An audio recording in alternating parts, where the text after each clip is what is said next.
On the 10th day of Christmas, my true love gave to me 10 egg tarts. So flaky on the outside and sugary warm on the inside. Hello and welcome back to Dorothy's Kitchen. Today for day 10 of our 12 days of Christmas, we are making butter tarts, or egg tarts is what we usually call them.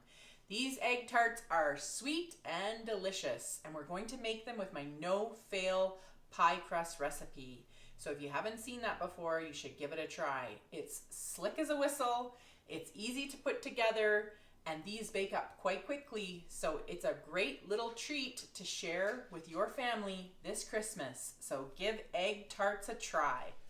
So for our pie crust, or our pie dough, we are going to use 5 cups of flour, and this is what I use, is pure lard. Now, people always ask me, and I'll answer some of these questions in this video, because I have a post about my pie crust for Thanksgiving, and people have asked me a lot of questions.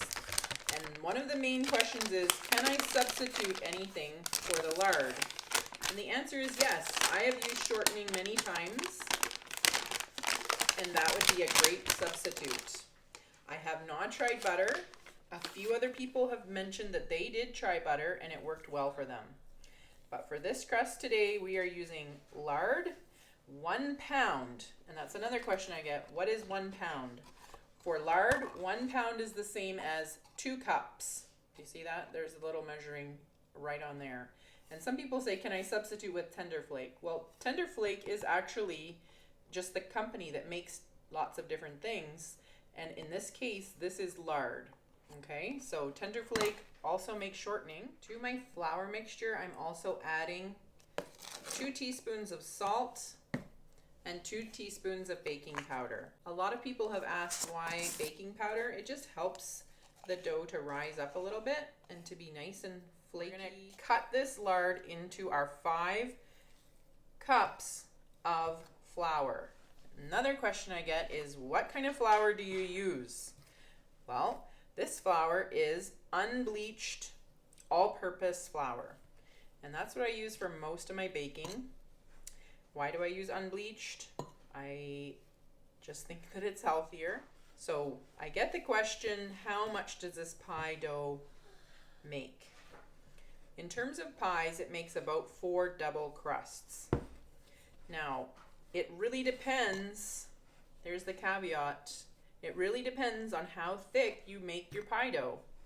If you like a really thick crust, it's not going to make 4 double crusts. So now all the dry ingredients are incorporated. What I do for the next part, and I've had a lot of questions about this, I use a 1 cup measuring cup. I'm going to add 1 egg in here and stir it around. So that's the first step. So I add in my egg, and then I'm going to give that a little stir. And to that, I will add 1 tablespoon of vinegar. Now, people are always asking me, why are you putting vinegar? Basically, from what I have read, vinegar obviously is an acid, so it can help,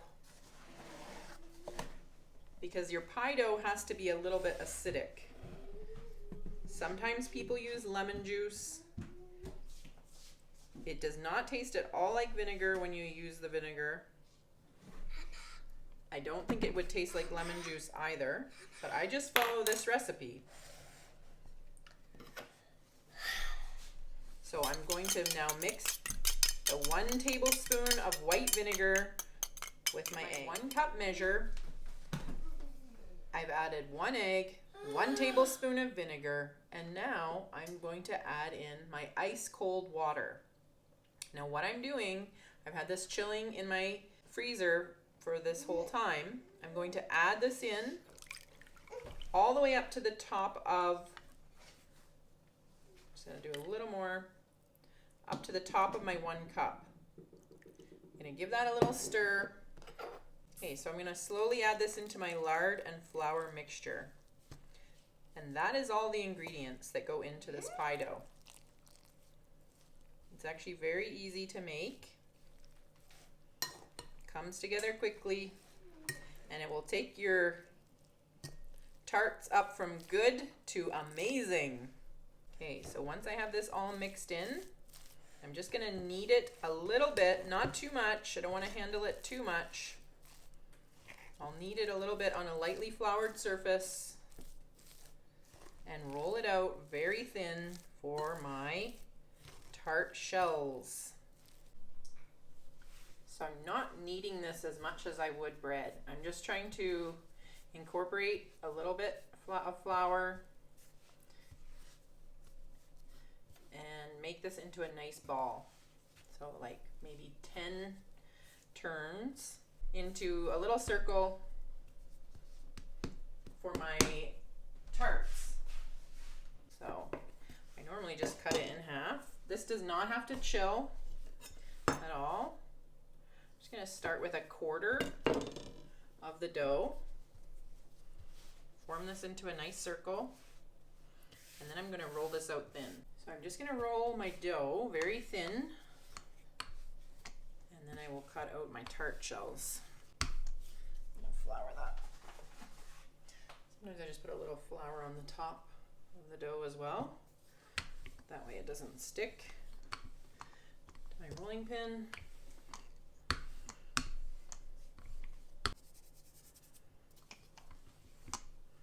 I'm going to try to roll this quite thin today. A little crumb more flour.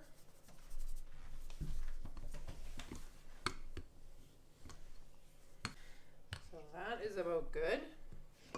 Now I'm going to cut out my circles. What I'm doing now is I'm just using a 6-inch bowl to make my pie tarts. And I just put my bowl on the way I would have used a cookie cutter. You could always get a cookie cutter. Now you could also make these probably 5 inches as well, but I'm going to have them so they're a little bit taller. And I'll show you what they look like in my muffin tin. So I'm just using a muffin tin. I set, oh, this one's got a little crick in it. I set it in my muffin tin. Okay, and kind of make it sort of like a flower shape. And push the dough down in a little bit. Okay, overlapping it. I'm just kind of letting the crust go as it is. And then I'll make it look a little better, kind of that alternating pattern. Because your crust shrinks up a bit as it cooks.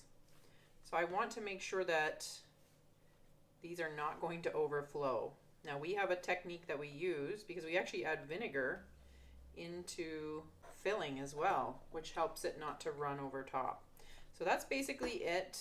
Just kind of make it look pretty on the top. Use your finger to kind of make that weaving pattern.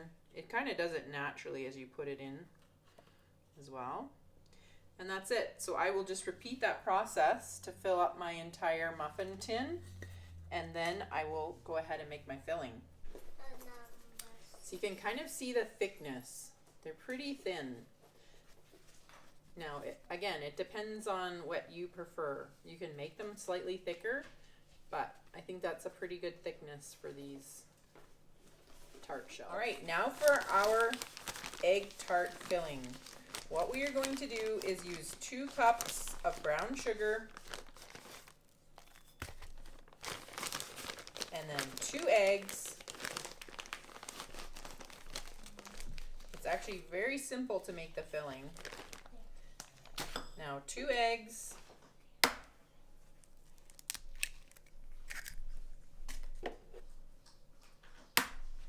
And this actually has vinegar in it as well.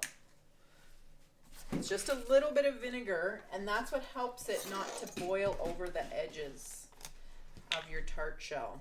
So it's just 2 teaspoons of vinegar. One teaspoon of vanilla. And a 1/4 teaspoon of salt. And that's it. I'm going to whisk this, but I don't want to over whisk it. So as soon as I'm done, oh, you're probably wondering why it looks like there's 3 eggs. Some of my eggs lately have been double yolks, but it's actually just 2 eggs. I'm gonna give that a little stir. I don't want to over stir this, but I don't want to under stir either. I'm going to fill up my tart shells about 3/4 of the way filled. And I'm gonna bake these right away. I don't want them to sit around.